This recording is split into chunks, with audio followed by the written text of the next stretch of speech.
There's something special about a brand new notebook. That smooth blank cover, the crisp, untouched pages. It's full of potential. But have you ever stopped to think about the journey this notebook took before it landed in your hands?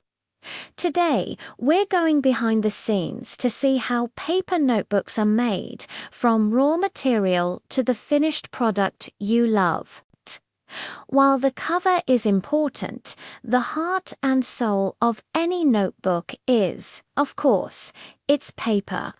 The process starts exactly where our previous video on paper making left off, with giant reels of paper, called parent reels or jumbo reels.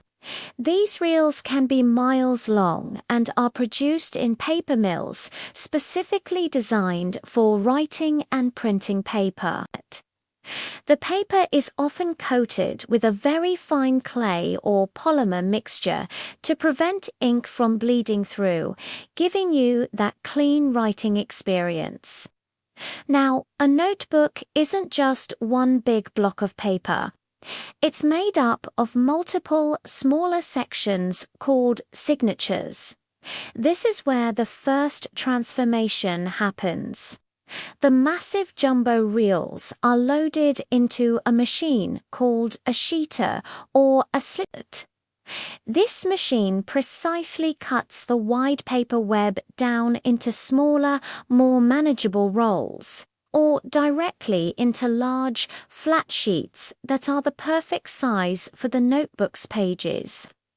Once we have these large sheets, it's time for the lines, grids, or dots. The sheets are fed through high-speed printing presses at an incredible rate. But instead of printing colors, these presses use special dies to print the familiar blue lines, square grids for bullet journals, or musical staves. This process is called ruling. After the ruling is done, the large printed sheets are stacked and moved to a cutting machine. Here, powerful guillotine-like blades cut the large stacks down into the individual page sizes you're familiar with. This is a crucial step that requires absolute precision to ensure every page in your notebook is exactly the same size. With our pages perfectly cut and ruled, it's time to build the notebook's body. The pages are gathered into small groups. These are our signatures. These signatures are then folded in half. For a stitched notebook, they are sewn together through the fold with strong thread. This sewing is what allows a notebook to lay flat when open, a key feature of high-quality journals.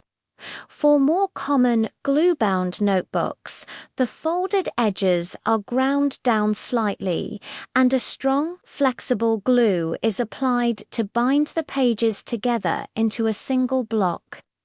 While the pages are being prepared, another part of the factory is working on the cover. Notebook covers can be made from cardboard, thick paper, plastic, or even leather. They are cut to size and then go through a process called finishing. This is where they get their personality through embossing, foil stamping, or having artwork printed directly onto them. This is where it all comes together. The internal page block is now attached to its cover. For glued books, the spine of the page block is glued directly to the spine of the cover. For stitched books, the end papers, those sturdy, often decorative first and last pages, are used to glue the entire block securely inside the cover. This creates that strong, durable bond that holds your notebook together through a year of use. Finally, the almost finished notebooks are pressed and trimmed one last time to ensure a perfectly square and professional look. They are then inspected by quality control, wrapped in plastic and packed into boxes, ready to be shipped to stores and eventually to you. So, the next time you open a new notebook to write down an idea, sketch a dream, or plan your week, you'll appreciate the incredible engineering and precise craftsmanship that went into making it. It's not just a simple stack of paper. It's a carefully constructed tool for creativity. If you enjoyed this look inside the factory, let me know what other everyday objects you'd like us to explore in the comments below.